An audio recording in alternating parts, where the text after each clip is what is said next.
सुमन एक बहुत ही होनहार और ईमानदार स्टूडेंट थी। उसका परिवार बहुत ही गरीब था, जिसके कारण सुमन को स्कूल में सबके सामने शर्मिंदा होना पड़ता था। लेकिन सुमन ने अपनी मेहनत और लगन से अपने परिवार की गरीबी को दूर करने की ठान ली थी। सुमन 5वीं क्लास की स्टूडेंट थी। वो दौड़ती दौड़ती स्कूल की तरफ जा रही थी, लेकिन जब वो स्कूल पहुंची तो उसकी क्लास शुरू हो चुकी थी।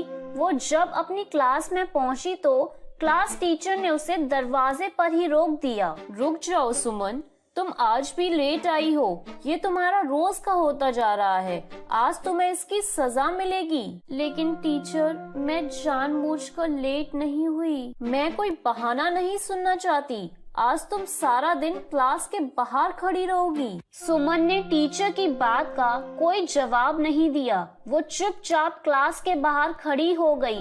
दरअसल सुमन के घर से स्कूल की दूरी पूरे 10 किलोमीटर थी। सुमन अपने घर से स्कूल तक रोज पैदल आया करती थी, क्योंकि उसके पास स्कूल बस या रिक्शे के किराए के लिए पैसे नहीं थे। सुमन के माता पिता बहुत ही गरीब थे। सुमन के पिता सब्जी बेचा करते थे। उससे उनकी जो कमाई होती, उससे उनका गुजारा जैसे तैसे चल रहा था। लेकिन सुमन के माता पिता सुमन को पढ़ा लिखा कर काबिल बनाना चाहते थे, इसलिए उन्होंने सुमन का एडमिशन स्कूल में करा दिया था। उस दिन सुमन क्लास के बाहर खड़ी रही, लेकिन उसका पूरा ध्यान क्लास के अंदर पढ़ा रही मैडम पर था। वो उनकी पढ़ाई हुई सारी बातें अपने दिमाग में नोट कर रही थी। सुमन पढ़ने लिखने में बहुत होशियार थी। जब पूरा दिन खत्म हो गया तो क्लास टीचर ने सुमन को क्लास के अंदर बुलाया और कहा, सुमन, कल से टाइम पर स्कूल आना, नहीं तो तुम्हें क्लास में एंट्री नहीं मिलेगी। और ये क्या, तुमने अभी तक नई स्कूल यूनिफॉर्म नहीं सिलवाई है? टीचर जी, मैंने मम्मी पापा से कहा था, लेकिन अभी उनके पास पैसे नहीं हैं। जब पैसे होंगे तो वो मेरे लिए नई स्कूल ड्रेस ला देंगे। ठीक है, अब तुम घर जाओ। सुमन की फटी पुरानी यूनिफॉर्म को देखकर क्लास की लड़कियां उसका बहुत मजाक उड़ाती थीं, लेकिन सुमन किसी से कुछ नहीं कहती। सुमन स्कूल से पैदल घर आ गई। घर आने के बाद उसने टीचर की पढ़ाई हुई सारी चीजें फिर से रिवाइज की। पढ़ाई से जो वक्त मिलता था, सुमन उस समय में सब्जी बेचने में अपने माता पिता की मदद करती थी। वो सब्जी बेचते हुए भी अपनी पढ़ाई करती रहती। धीरे धीरे समय बीतता गया और सुमन ने 5वीं क्लास की परीक्षा पास कर ली। वो अपनी क्लास में फर्स्ट आई थी। घर आकर सुमन ने अपने माता पिता को ये बात बताई। सुमन बिटिया, ये तो बहुत अच्छी बात है। तू खूब मन लगाकर पढ़ाई कर। देखना, एक दिन तू बहुत बड़ी अफसर बनेगी। लेकिन पापा, इस बार मैं पुरानी किताबों से नहीं पढ़ूंगी। इस बार मुझे भी नई किताबें चाहिए।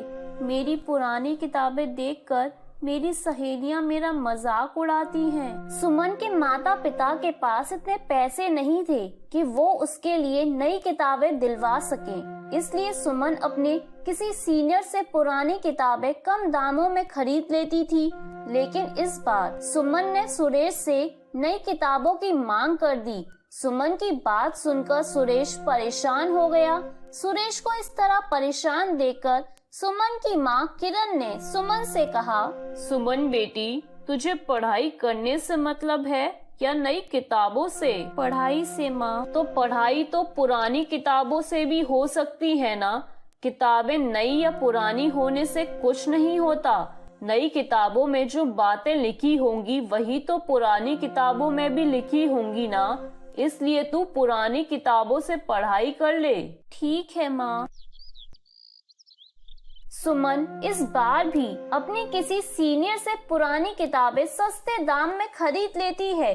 सुमन की पुरानी किताबें देखकर उसकी सहेलियां हंसते हुए उसका मजाक उड़ाने लगी। सुमन, नई क्लास में भी पुरानी किताबें? इन किताबों में तो कवर चढ़ाने की भी जगह नहीं है। मेरी किताबें पुरानी और फटी हुई हैं, तो क्या हुआ? देखना इस बार भी मैं क्लास में टॉप करूंगी। सुमन इस बार और भी ज्यादा मन लगाकर पढ़ाई करने लगी। सुमन अपने घर की परिस्थिति जानती थी, इसलिए वो कभी भी अपने माता पिता से किसी भी चीज की कोई डिमांड नहीं करती थी। दूसरे बच्चों की तरह वो लंच में तरह तरह के पकवान नहीं लाती थी। एक दिन स्कूल में लंच के समय, चलो सुमन खाना खाते हैं, बहुत भूख लगी है। ठीक है। पारुल ने अपना लंच बॉक्स खोलकर देखा तो उसमें आज सैंडविच रखे थे। अरे वाह, आज तो मम्मी ने मेरी फेवरेट सैंडविच दी है, इसे खाकर बड़ा मजा आएगा। पारुल का लंच बॉक्स देखकर सुमन अपना डब्बा खोलने की हिम्मत नहीं कर पा रही थी। तभी आराध्या भी अपना लंच बॉक्स लेकर वहाँ आ गई। आराध्या, तू आज लंच में क्या लाई है? आराध्या ने अपना लंच बॉक्स खोला। आज मम्मी ने बर्गर दिया है। अरे वाह। सुमन, तू लंच में क्या लाई है? तू भी अपना डब्बा खोल ना। मैं आज लंच नहीं लाई। लेकिन मैंने तो तुझे बैग से लंच बाहर निकालते देखा था, तूने वापस क्यों रख दिया? पारुल ने सुमन के बैग में से उसका लंच बॉक्स निकाल लिया। दोनों सहेलियों ने जब सुमन का लंच बॉक्स खोला तो उसमें 2 सूखी रोटियां रखी हुई थी। अरे सुमन, तेरी मम्मी ने लंच में सूखी रोटी दी है, ले तू हमारा खाना खा ले। नहीं, तुम लोग अपना खाना खाओ, मुझे तो सूखी रोटी खाने की आदत है, मैं खा लूंगी। अरे हमारा खाना टेस्ट करके देख, ऐसा टेस्टी खाना तूने कभी खाया नहीं होगा। सुमन को पारुल की ये बात बहुत बुरी लगती है। उसकी आंखों में आंसू झलक आते हैं। वो चुपचाप अपना लंच बॉक्स लेकर क्लासरूम के बाहर आ जाती है और गैलरी में बैठकर खाना खा लेती है। सुमन इसी तरह संघर्ष करके अपनी पढ़ाई कर रही थी। चाहे कितनी भी परेशानियां और रुकावटें आए, लेकिन वो पढ़ाई में हमेशा लगी रहती थी। एक दिन सुमन के पापा, सुमन अब 7वीं कक्षा में पहुंच गई है, वो अब बड़ी हो रही है, उसकी पुरानी स्कूल ड्रेस छोटी हो गई है और कई जगह से फट भी गई हैं। इस बार हमें उसके लिए नई स्कूल ड्रेस सिलवानी ही पड़ेगी। मैं समझता हूँ सुमन की माँ, लेकिन मैं क्या करूँ? तुम तो जानती ही हो कि सब्जी बेचकर बड़ी मुश्किल से 2 वक्त की रोटी का जुगाड़ हो पाता है। अगर इस बार सुमन के लिए नई ड्रेस खरीद ली तो उसकी किताबें नहीं खरीद पाऊंगा। सुमन के पापा, मैं सोच रही थी कि सुमन के स्कूल जाने के बाद मैं सारा दिन खाली रहती हूँ, आप भी सब्जियां बेचने चले जाते हो, तो क्यों ना मैं भी कोई काम कर लूँ, इससे 4 पैसे ज्यादा आएंगे और सुमन की पढ़ाई में वो पैसे काम आएंगे। ठीक है सुमन की माँ, ऐसा ही कर लो। कम से कम सुमन की नई स्कूल ड्रेस और नई किताबें तो आ जाएंगी। सुमन अपने माँ पापा की बातें सुन रही थी। वो मन ही मन सोचती है, मम्मी पापा, आप दोनों मेरी पढ़ाई के लिए कितना संघर्ष कर रहे हैं। मैं वादा करती हूँ कि मैं एक दिन आप दोनों को दुनिया की सारी खुशियाँ दूंगी। दूसरे दिन से किरण कुछ घरों में काम करने लगती है। वो दूसरों के घरों में झाड़ू पोछा और बर्तन का काम करती है। किरण ने अपनी मालकिन से कुछ पैसे उधार लेकर सुमन के लिए नई स्कूल ड्रेस और नई किताबें खरीदी। लेकिन ये बात सुमन की सहेलियों को पता चल जाती है, क्योंकि सुमन की माँ जहाँ काम करती थी वो कोई और नहीं, पारुल और आराध्या का ही घर था। एक दिन, अरे सुमन, नई स्कूल यूनिफॉर्म और इस बार नई किताबें भी। हाँ, क्योंकि सुमन की माँ अब जॉब करने लगी है। उन्होंने कल ही तो मेरी मम्मी से एडवांस लिया था।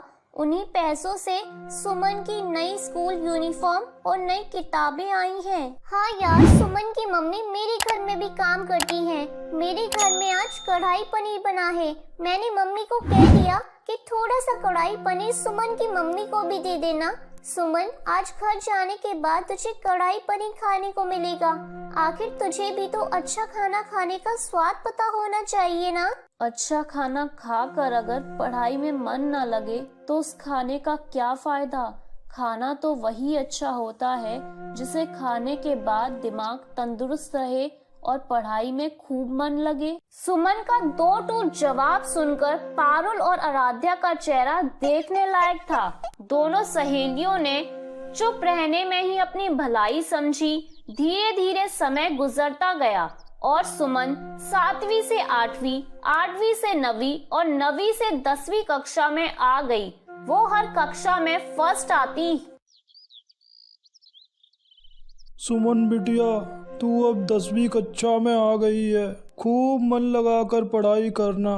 तुझे अपनी पढ़ाई आगे भी जारी रखनी है। पापा, मैं खूब मेहनत करूंगी।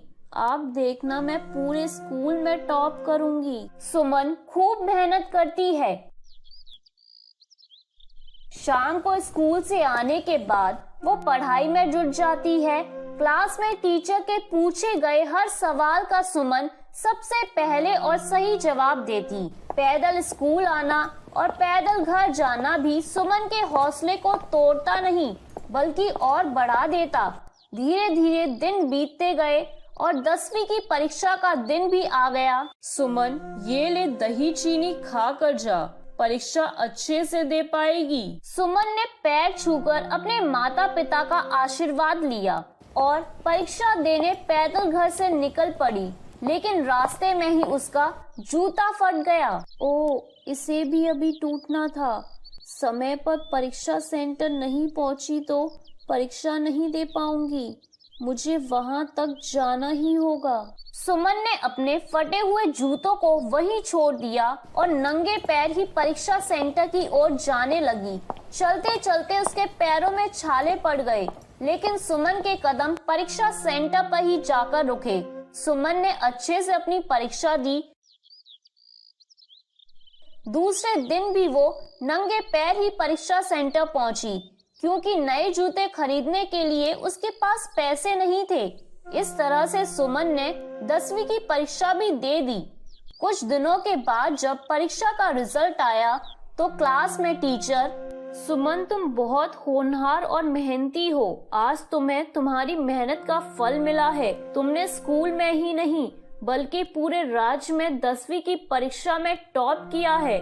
देखो, अखबार में तुम्हारी फोटो छपी है। मैडम ने सुमन और पूरी क्लास को अखबार में छपी सुमन की फोटो दिखाई। इतना ही नहीं, आगे की पढ़ाई के लिए तुम्हें सरकार की तरफ से स्कॉलरशिप भी दी जाएगी। ये सब सुनकर सुमन बहुत खुश हुई। वो खुशी खुशी जब घर पहुंची तो उसके घर के बाहर मीडिया वाले उसका इंटरव्यू लेने के लिए इकट्ठा थे। सबने बारी बारी से सुमन का इंटरव्यू लिया। सुमन की कामयाबी से उसके माता पिता बहुत खुश थे। सुमन ने स्कॉलरशिप की मदद से पहले 12वीं और फिर कॉलेज की पढ़ाई पूरी की। उसके बाद प्रतियोगिता परीक्षा की तैयारी करने लगी। कुछ सालों की कड़ी मेहनत से सुमन ने आईएएस की परीक्षा पास कर ली। सुमन अब एक आईएएस ऑफिसर बन चुकी थी।